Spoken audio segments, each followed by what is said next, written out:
Alright, so you might have been aware of this, you might have known this, but I bet you what I'm about to say in this video, you don't know it before. So, at the end of this video, we're going to make a pact. If you learn something new at the end of this video, I want you to subscribe and click the like button. But if you don't, anyway, there's no need for that, because I know you will definitely gain something from it. So click the like button as you proceed with the video. So I titled this video The Anatomy of Violin Placement, or should I say violin hold. But this time around I'm going to explain things differently. I would like us to begin with the way we place the violin on our neck. Okay, you don't just keep your violin and then you play. There are things that are involved.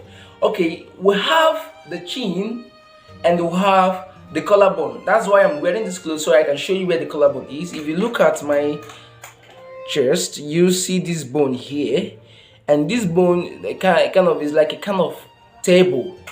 That's the bone where the body of your violin rests actually. So you place your violin on top of that bone right there, and then you take a good grip with your neck or your chin actually. Keep it there. Take a good grip with your chin.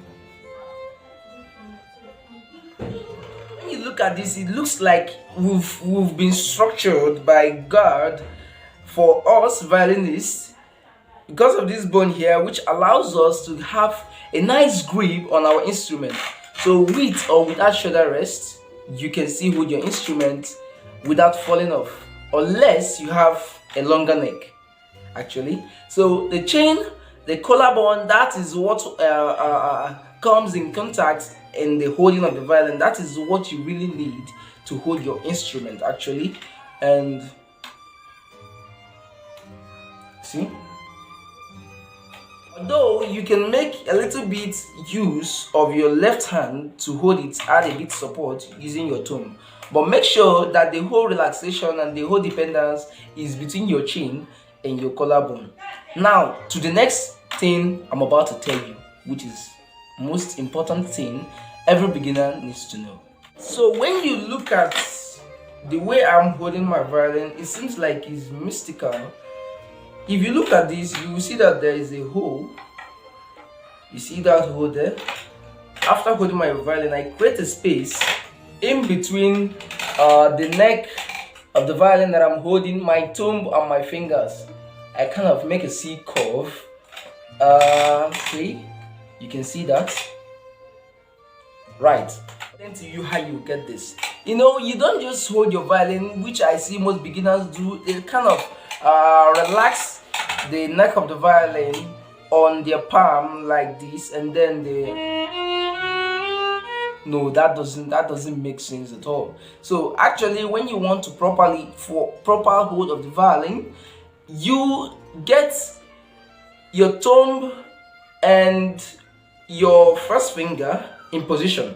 Let me show you. As you can see, I'm holding my violin with my chin and my collarbone, and now this is your hand. You put it under the neck, and then you see this thumb you see here can rest under it, and then your fingers come up on place, or you can take it up a bit and then rest the neck of this instrument right here at this joint.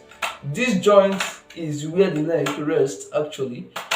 Look at, I don't know how show this camera, how place it so that you see what I'm talking about. So you see, at that joint, that's where you place the neck of the violin and maintain that hole, that space in between.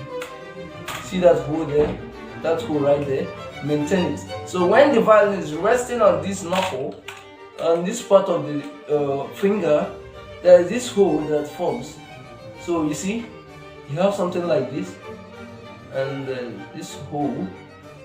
Now, to the functions of that hole, why do we leave a hole there actually?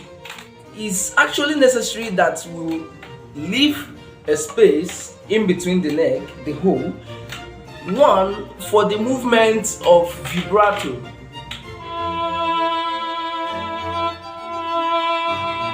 There's no way you're going to be doing wrist vibrato with your wrist, or should I say your finger and thumb locked up on the neck of the instrument. There's no way it's going to be moving freely, so it needs that space to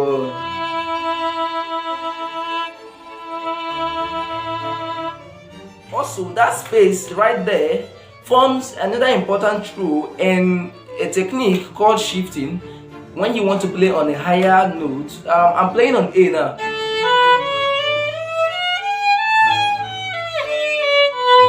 There's no way I'll be able to shift on my A string if my finger is being locked up this way. So you need to give that space.